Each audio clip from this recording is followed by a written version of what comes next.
Boros Charms. Yeah, a set of them. He's also got access to Chain to the Rocks, which is a pretty potent removal spell in a deck mostly filled with mountains. Yeah, so but the things you normally expect out of Devotion, like the Nykthos and the Fanatic Amogus, are nowhere to be seen in this list. Right.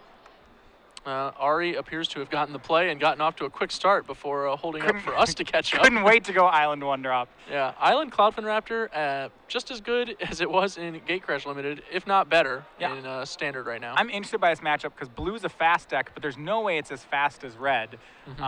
So you're going to kind of get to see Mono Blue turn into the more control role. Though maybe not this game, as Ari follows up the Cloudfin Raptor with a Frostburn Weird. Yeah. It's also worth keeping in mind that a lot of these creatures we label as kind of mediocre out of the Mono Blue Devotion deck, such as Frostburn Weird and Tidebinder Mage, are actually at their best in this matchup. Yeah, Frostburn Weird actually in the Mono Red decks was originally seeing play in the sideboard for the Mono Red deck. So it's kind of a dagger in Red-White's side that Ari gets to play Frostburn Weirds in the main. Yeah, he's essentially free-rolling the 1/4 for 2. All right, so we saw a swing by Ari. Brian had no 2-drop, instead he lightning struck the Cloudfin Raptor. Ari's fine with that, follows up with Thassa. Yeah, from this Thassa, Ari could potentially untap into Jace or Tidebinder Mage or another Frostburn Weird, all of which would give him 5 Devotion. All right, so Brian on his third land, he now commits to the board. It's going to be Boros Reckoner. Yeah, you said a lot of options available for Ari. Even Bident would be great here. As you see, he does have the Jace in hand. Don't know if he has the land. Oh. Yes, he does. Wow, he's sleight-of-handed that 4th land down. He could also deploy Master of Waves if he chose, as opposed to ramming his 5/5 into the Boros Reckoner. Yeah, the danger is if he makes Jace here, it's not entirely safe from Boros Reckoner. But I think he does it anyway. It's just so good to get this Thassa online. He gets the Thassa online, and he goes and boosts negs the Jace instead of boosting it, and we see a pretty spicy top 3 cards. Master of Waves and Tidebinder Mage are 2 of his best cards in the matchup, and he gets one of them with a Mutavault. Yeah, it's really, I like how Ari's assessing his role here. Typically, he'd want to plus the Jace in this matchup because he's being defensive, but he's been able to adapt his game this time to minus Jace, and he's saying that he is the aggressor now. And we see Ari actually takes the Master of Waves, declining the Tidebinder Mage. He already has another Master of Waves in his hand, so yeah, we see he definitely wants to be attacking here. And now that he's gotten his cards, he's okay if Brian decides to trade Boros Reckoner for Frostburn Weird or Jace. Remember, unless Brian has one of those changed to the rocks, two Master Waves is pretty much game over for the red deck. Ari has seen that Sacred Foundry. He knows what that could mean. He knows that it's possible a Chain to the Rocks could be in the Master's future, but with 2 copies, he's very likely to be able to create an unbeatable token army. So Lynch, he made that chump block on Thassa with Boros Reckoner, having it take out the Jace. His board's once again clear. He plays Temple of Triumph, scrying to the bottom, and replaces the Boros Reckoner. Now, Ari's hand is Master, Thassa, so he will not be turning on that Thassa again unless he draws something to let him. Yeah, and I think he's really just on the plan of play 2 Master Waves and dare my opponent to do something about it. Oh, there's one. Remember, those guys have pro red. They're pro all but 2 cards in Brian's deck. Yeah, that's going to be a big issue for Brian. His Boros Reckoner can hold off a little bit of the army, slow down the bleeding, but once the second Master lands, he'll be in a world of hurt. Yeah, they'll be 3/2s. So we see Stormbreath Dragon from Brian. He's going to try to take the aggression, take the aggressor role away from Ari. So he swings in, puts Ari to 16, but the pain's just about to start. A second Master is going to pump all of those guys to elementals to 3/2s, make more of them, and activate Thassa this turn. Keep in mind that Mutavault is also not summoning sick if he had wanted access to it. But it looks like he's going to hold the blue mana for Frostburn Weird instead. Does he have a Tidebinder Mage too? No, he's going to make it unblockable. Okay. And he's just, now he has 9 elementals. 4 of them can swing this turn. They are all 3/2s. Thassa swings for 5. Reckoner, with no mana for first strike, is going to have to trade with an elemental. That's a play you really want to make. Ari's holding back both of his Master of Waves as well. Yeah, I think he might not remember they have pro red. Yeah, I think maybe he's used to not sending one, but I think you can just send the one that was not summoning sick. Yeah, it has pro red. I mean, it is almost certainly not going to affect the outcome. Brian packs it in. Yeah. So quick game. This is like an atypical result when you talk about archetypal Magic. So normally when you have a mono red versus mono blue deck, that's been a matchup that traditionally favors the mono red deck. You see it all the way back to when Jackal, Pup, and Sly was a deck. If you ever play things like Jace versus Chandra, it's like the red decks tend to have really good matchups. They're really good at not caring about card advantage. I really find this matchup interesting, and I think that mono blue can actually out aggro the red deck, and I think a lot of that has to do with Master of Waves. I think we need to play some Jace versus Chandra. Sure. All right. Moving to the sideboard, Ari, his main deck is obviously already a little hateful on red, as we talked about the Tidebinder Mage, the Frostburn Weirds, the Master of Waves. Moving to the sideboard, he's not gaining a whole ton. He has access to like another Cyclonic Rift if he wants that, a couple rapid hybridizations to avoid getting beat down by a Stormbreath Dragon out of nowhere. But beyond that, I don't really think he wants these other cards like Negate, Dispel, Gainsay, Dissolve, Bident of Thassa, and more Jaces. Yeah, my guess is that he'll just do, just tweak the numbers slightly. So he has 1 rapid hybridization in the main, 2 more on the board. He has 2 Cyclonic Rift main, a 3rd in the board. He has 2 Bident main, 2 in the board. I think he'll adjust those numbers toward the cards that he wants more in the matchup, which I think is rapid hybridization in this one. Agreed. And other than that, I imagine he won't touch the list. There's nothing that screams good against mono red here. His Bidents seem like the cards most likely to leave it, as if he's attacking, he's in good shape anyway. Yeah, he's already winning. Because those are the games where he is so far ahead. We saw that game. Ari did not need 6 more cards off the top of his deck in order to win it. No, the best thing that Bident would give is 2 blue mana symbols. Yes, which, yeah. So then we look at Brian's side of the board. When we look at sideboard, he has 4 shocks in his sideboard. Probably don't come in this matchup just because they're not tailored toward anything in the cards that matter in Ari's deck. He does have the full set of Chain to the Rocks afterboard, and I would expect to see those. Outside of that, there's not too much he has going on. Yeah. He could board in Mizium Mortars, but then again, I'm not positive how much he wants to get off his aggro plan. Like, when you're boarding into in a mono red deck, you can board in removal, but you have to make sure that removal spell is better than another creature, and that's a pretty high bar to pass. It's a very high bar. In the case of the shocks, I would only potentially board those in if I was on the draw, and Brian, to kind of keep those Cloudfin Raptor, Tidebinder Mage starts a little more under control. Because the mono blue deck does not respond to attrition especially well. If you can actually kill like 4 or 5 things, it takes them a little bit of time to recover. And shock can kind of keep the pressure off of Brian. But on the play, I would definitely not want it. I would want to be going for hands that have a bit of aggression to them. The Mizium Mortars, however, I think I might be more interested in on the play just because they can take down Frostburn Weirds. Yeah, so the Frostburn... The thing is, in this matchup, Ari's 2-drops, which are typically the weak part of the deck, are actually at their strongest. Frostburn Weird and Tidebinder Mage are both excellent in this matchup. Yeah, very potent cards, both of them. Depending on Brian's start, Ari can actually lead whichever one is best if he has access to both in his hand, and they handle different problems very, very well. So it's a tough road to hoe. He's going to be really leaning on the removal spells that are excellent, especially Chain to the Rocks. As we saw, that was basically his only out to win game 1. He may find himself in a similar boat in the sideboard games as well. Yeah. So we see here, Brian's going to be on the play this game, which should obviously help. Remember, this is a race. Neither deck is really equipped to go late. Ari's deck has some ability to go late. He can certainly hit some pretty powerful cards, and he does have Thassa's Scry 1 to kind of help him improve his card quality over the course of a long game. An option that Brian would, happily kill for, but doesn't actually have access to. He's got Temples, and that's about it. Other than that, he's living off the top. All right. So, one thing is, I'm wondering how many cards like Stormbreath Dragon Brian Lynch is going to want in this matchup. That it's almost too expensive when I look at it. He has the full play set in the main, and I'm wondering if there's a chance he shaves some number of those. He has Stormbreath Dragon like Chandra Pyromaster. I feel like Stormbreath's better than Chandra. It's more high impact. It can actually kill the opponent, whereas Chandra's, more of a card against mid-range and control decks. It doesn't even kill a lot against Ari's deck. It can let you get through some certain cards like Thassa or Frostburn Weird by letting you make them not block, but by and large, it's going to be a little tough.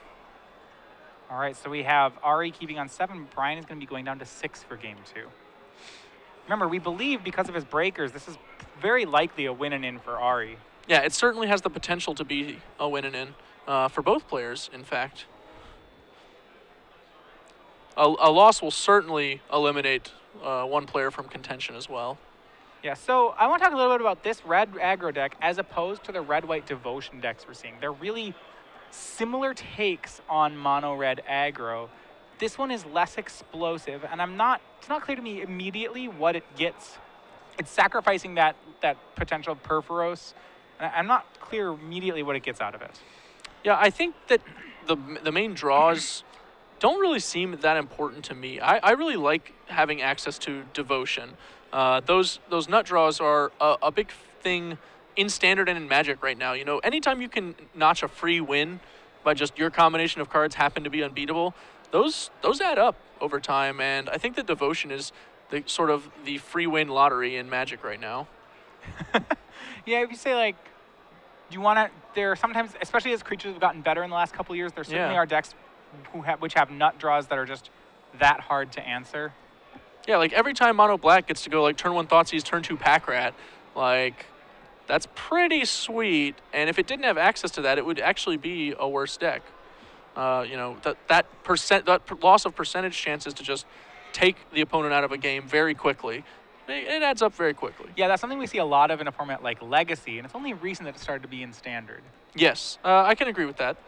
As creatures, you know, kind of go to a cheaper power level and the games can actually end faster. You know, we've got 3-mana indestructible 5/5s in Standard, I'm just saying. Yeah, you have, I mean, it's not, it used to be very unreasonable to hear about a Standard deck, Standard aggro deck, at least not combo deck, that could turn 4. That'd be very, and I don't think it's, a lot of decks seem to be able to do it now. It just seems like it's the Standard that an aggro deck has a potential to turn 4. Yeah, definitely a potential. I wouldn't say it happens a lot, but... No, not very much. It's more like if they're playing against the wall, if they're playing against an opponent who does nothing, they can maybe kill them on turn 4. Yeah. All right, so 5 cards. We see some lands, some spells. That'll be a keeper Lynch. He starts out on Mountain into Rakdos Cackler. The other things he kept were Mutavault, Lightning Strike, and an unknown. He's got a pair of Lightning Strikes. And a Mizium Mortars from the look of it. So a bunch of removal and a 2/2. Fingers crossed. Down comes the wall. That's going to be Frostburn Weird. Brian does have one answer to it in Mizium Mortars. Yep. Goes ahead and moves the wall from the path. All right, puts Ari to 16. His draw of little help there being a Storm Breath Dragon. He's a long ways away from that. But he can continue to remove Ari's cards on curve. Ari played a Nightveil Spectre. Scries 1 to the bottom with a Temple. Lightning strikes the Spectre out. Gets in for 2 again. Ari's going to have to start taking this Cackler a little more seriously. Yeah, Brian's doing a good job of keeping his game plan going, but it's costing him, you know, he's mono red. It's costing him a card each time. This attrition fight's just not going to go very well for him. Ari finally decides to Tidebinder Mage down the Cackler. Brian takes 2 for Sacred Foundry. It looks like a Lightning Strike and a Mutavault attack. Or not in that order. Mutavault attack. Ari's going to act as Mutavault, see if he can block. Will Lynch Lightning Strike the Mutavault? Absolutely. He does. Ari makes the trade, and now Mutavault has become Cackler. Interesting. Ari probably has some more action, I would say, if this is a play he was willing to make, and he does. This is just 1-for-1 trading, and which is exactly what you want to be doing when you're ahead. I think Ari's playing this. I really like how Ari's playing this. Yeah, he's normally a deck that can be threatened by attrition, but because Brian's the one on the mulligan to 5 and on the play, Ari actually has easily more cards, and he can just wait Brian out. If Brian has to trade multiple times, then eventually Ari will just take the lead on natural card advantage. Brian's best chance is to try and end the game before his card disadvantage can catch up to him. All right, so Ari down to 10 is Chained to the Rocks, takes care of Nightveil Spectre. Brian down to just 1 card in hand, but is a Storm Breath Dragon. He's on 4 lands. There's a chance that Brian can steal this. Yeah, Ari, he hits that 5th land for the Dragon. Storm Breath in, and Ari almost had to be like, can't believe it. It's in his Cyclonic Rift, Chained to the Rocks to get the Spectre to eat the Cackler. I bet he really wishes that he had another blue permanent, because otherwise this could have been a nice turn with Thassa just going off. Yeah, so he's going to scry to the bottom here if he can hit that permanent. Ari's down to 6, though. It's a land. Looks like that's all he's got, just lands. Yeah, maybe he'll try to get a card out of Brian's deck to help him. Is Brian running Frostburn Weird? Well, Ari actually is dead to the double Mutavault activation. Yeah, and Chain of the Rocks will make it elementary because the Chain of the Rocks obviously already in Brian's hand from before. And yeah, Ari packs is in. All wow. Right. That I am shocked that he got that. That is, well, he was down 3 cards. So Brian was down because he was down 2 from the mulligan, down 1 from being on the play. So they just pretty much engaged in 1-for-1 trading. And despite all the extra scries that Ari got, he ended up with 4 more lands than Brian. So right, so Brian, he actually ended up down cards effectively. Yeah. He did not have any action. He did not have an answer to Storm Breath Dragon.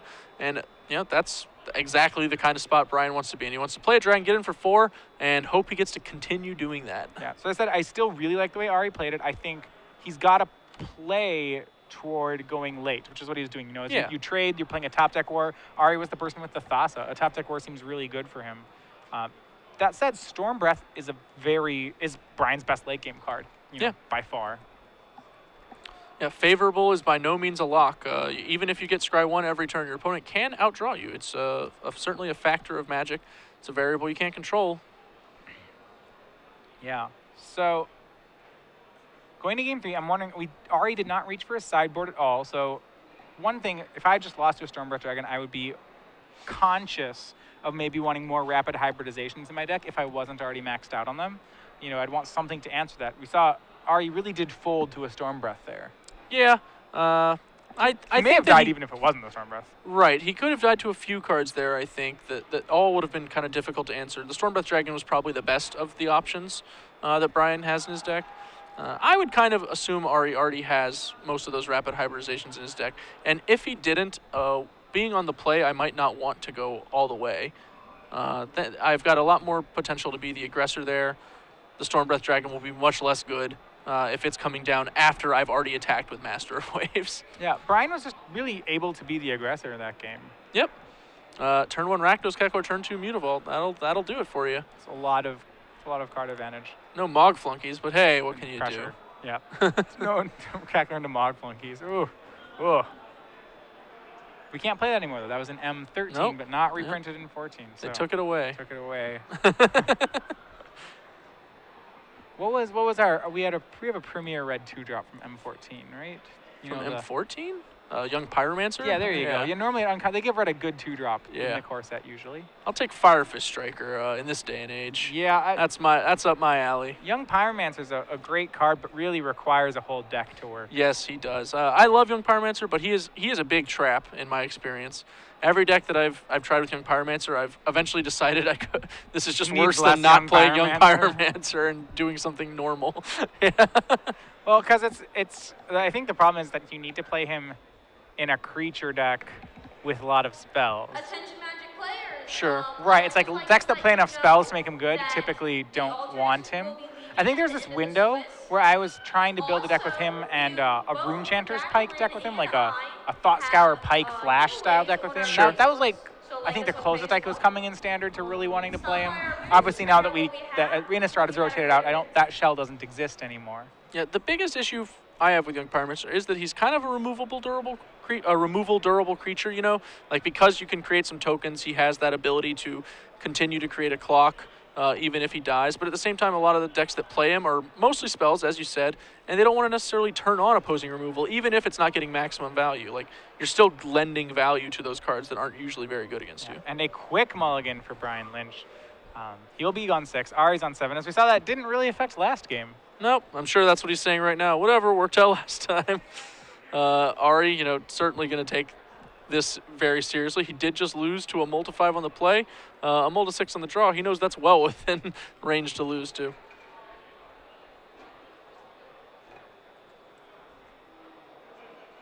All right, so he'll be on 6 here. I'm thinking, you know, we've seen the aggressive player win both games. Both these decks' cards are much better at attacking than defending. If you're Ari, do you want to keep a hand with quality cards but not aggressive cards? Like, can you keep the hand with Frostburn Weirds and Thassas? I think that you can. The Frostburn Weirds are very good. I'm less excited about the Thassas because Thassa's good in the games where I'm already getting pretty good. If I can turn on a Thassa, then that usually means I'm doing quite well, I think. I suppose the Frostburn Weird Thassa hand does have Devotion to Thassa in it, so that means it's a 5/5. So it's actually a pretty aggressive hand. Yeah, you certainly have the potential. This is also quite a lot of potential. He starts with Cloudfin Raptor, and we see the Shock in Brian's hand. Yeah, he has a Shock, a Mizium Mortars, and a Chandra's Phoenix, along with some lands. I was going to go for Judge's Familiar. In response, the Cloudfin Raptor does get shocked. Yeah. One good bird deserves another. All right, so Judge's Familiar will get the first damage in. Brian's at 19 and goes with Night Veil Spectre. It's a good start for Ari. Yep.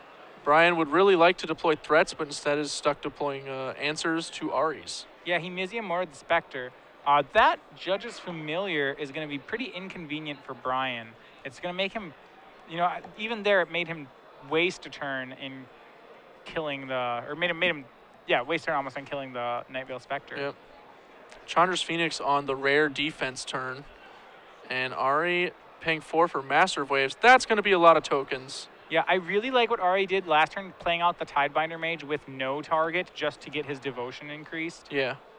I think that should have been a clear sign to Brian to expect a Master, as Tidebinder is obviously such a potent game changer, especially when you're starting off with an aggressive curve like this. And now you see Ari is still very, very far ahead because he made that play. Yeah, Brian does have access to, he has a Storm Rift Dragon here and 3 more Chandra's Phoenixes, but he's going to be dead to the army of elementals. And Ari Lax 2-1 will win over Brian Lynch, improves to 8-1 on the tournament. That was a potent lesson in threats versus answers. Yes. When both players have threats, it's whoever's threats are hitting, you know, whoever's threats come down